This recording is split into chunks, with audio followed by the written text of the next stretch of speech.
Gracias, Alex y Rudy, por cancelar tu vacación para estar aquí donde están. Gracias.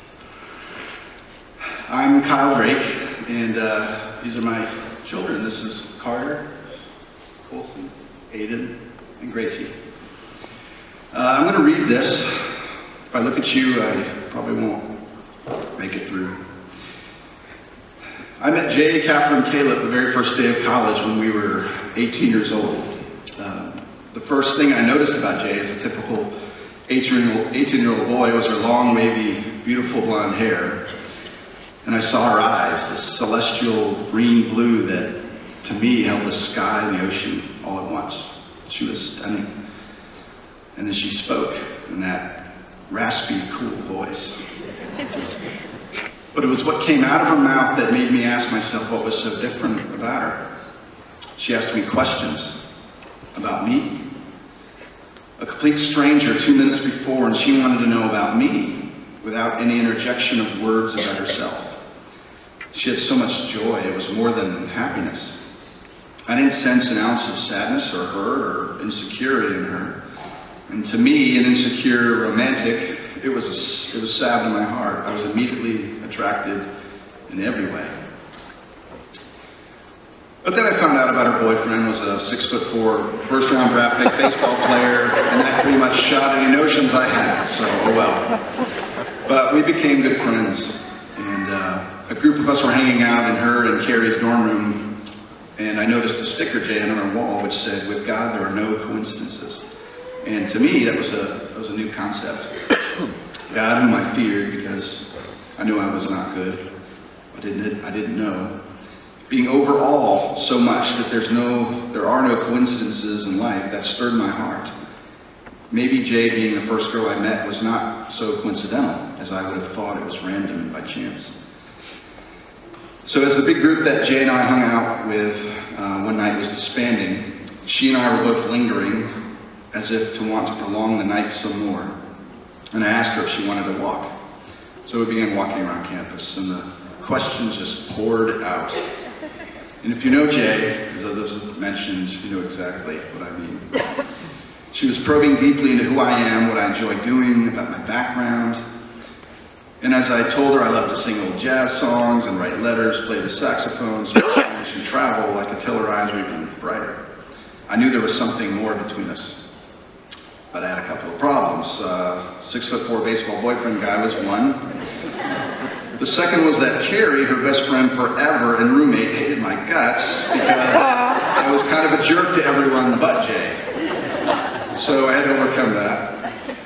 But not long after we fell in love, and God had to heal me of my insecurities and teach me that love is not affection, but rather an intentional action, as 1 Corinthians 13 tells us. And once I did that, Carrie stopped hating me and we became buddies. I met Jaye's amazing parents and fell in love with them. John's fun-loving, deeply caring self. And I saw quickly that Jaye was a reflection of Gail. And I noticed that Jaye had this consistent cough, and she told me it was like bronchitis. And then one night, after months of being a thing, she wanted to tell me something. She was nervous and scared, and finally, through tears, she told me she had something called CF, but didn't want to utter the words. I'd seen a movie sometime before about a girl with CF, and I remembered cystic fibrosis, I said. And she waited for my reaction, wondering if that would send me away. I could see the fear in her eyes, but the thought of rejecting this magnificent person whom I love never entered any calculation in my mind whatsoever. When you love, you don't calculate, and I loved her. We were together all through college and married right after we graduated at 22. Some of you were there and remember how fun that was. It was literally a 21-minute wedding and a 12-hour reception party hosted by my father-in-law. I'm not kidding. And of course, we were off, but I heard that all the pictures fell off the walls of the house that night. No joke.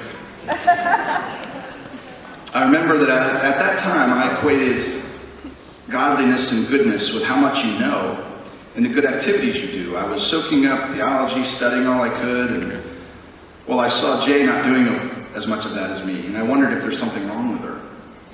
Maybe she wasn't growing in her faith like I was.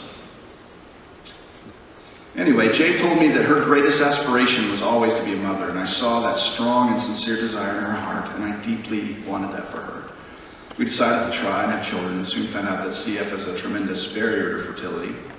So after 5 years of trying and treatments and procedures, Jaye came to a place after many tears and pain where she was at complete peace that God would do what he knew was best for us. She completely trusted him and was willing to let go of her desire and hang on to and trust God. And only at that point did he give us Carter. An amazing surprise. We didn't think it was possible. Jaye developed insulin-dependent diabetes during the pregnancy, but she just took it all in stride. It's just another thing to take care of. 2.5 years later, an even bigger surprise, twins.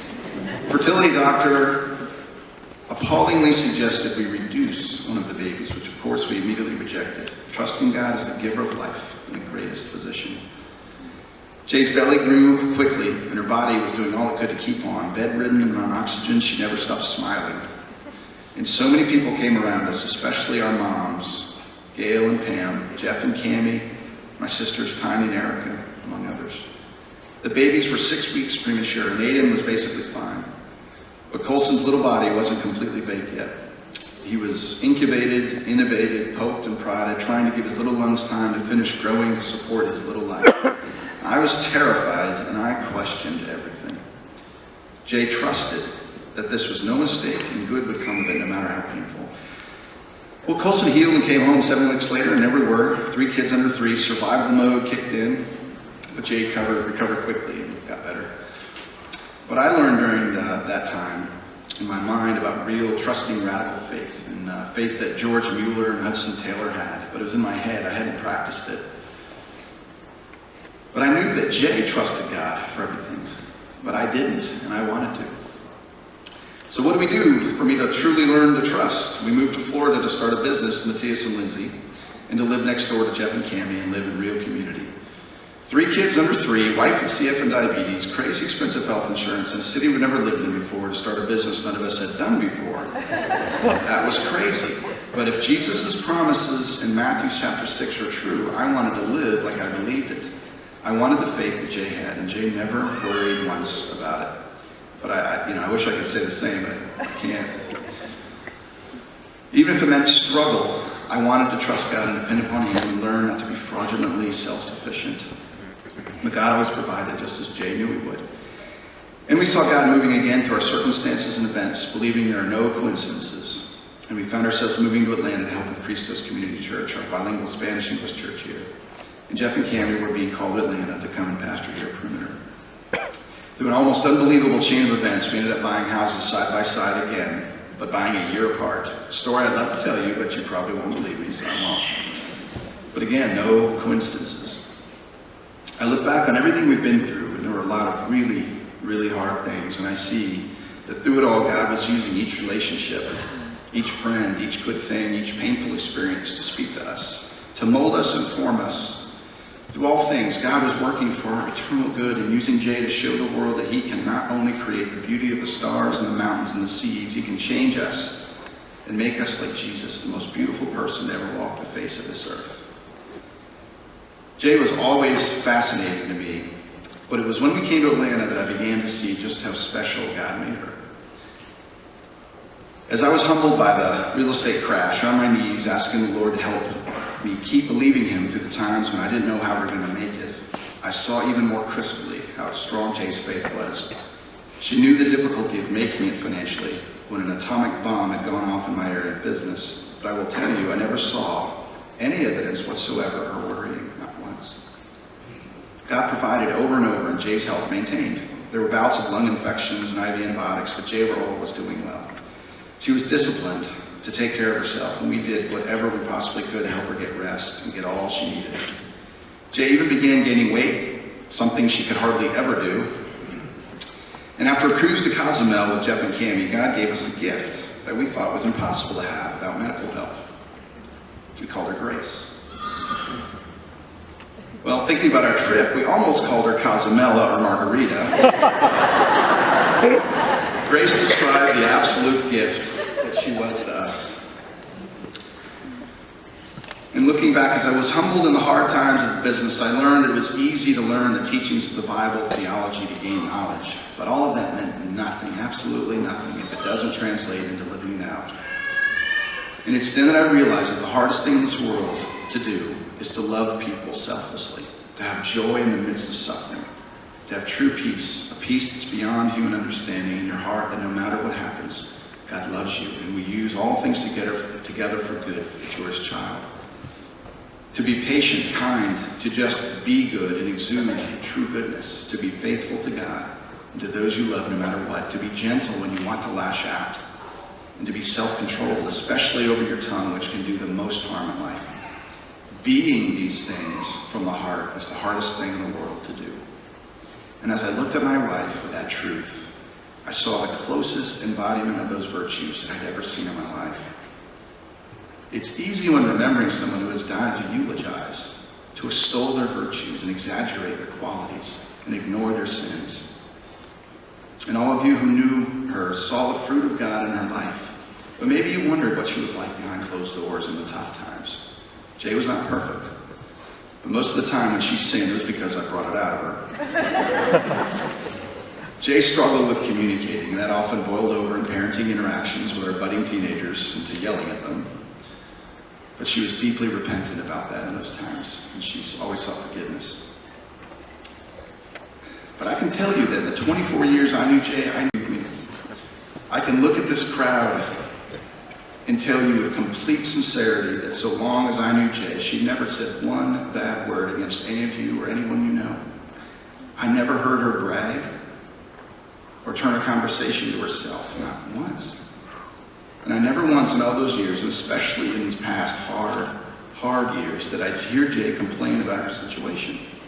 She had pain and she struggled physically, deeply, but she never complained about it. She would tell me what she was going through, but never in a complaining spirit. I simply marvel at the fruit that came out of her life. I can't almost believe it. And at the end, she maintained that peace, joy, and love. So many at the hospital came in and saw her smiling and wondered how. They asked me. She didn't feel sad for herself or ask, why me or why now? Even in the face of death, she trusted the Lord Jesus. And she knew that she would soon enter into the paradise that Jesus promised to those who follow him in his life. That fruit that came authentically through Jaye came by the power of God, not self-improvement. It was Jesus making a claim on Jaye's life, saying, she's my daughter. I love her, and watch what I can do. And I truly believe she was one of his masterpieces. Every day of our marriage, I've thought of Ephesians 5. Husbands, love your wives just as Christ loved the church and gave himself up for her to make her holy, cleansing her by the washing with water through the word, and present her to himself as a radiant church, without stain or wrinkle or any other blemish, but holy and blameless. In the same way, husbands ought to love their wives as their own bodies. He who loves his wife loves himself. I hope I did that. I love you, Jaye. I miss you. I can't wait to see you again.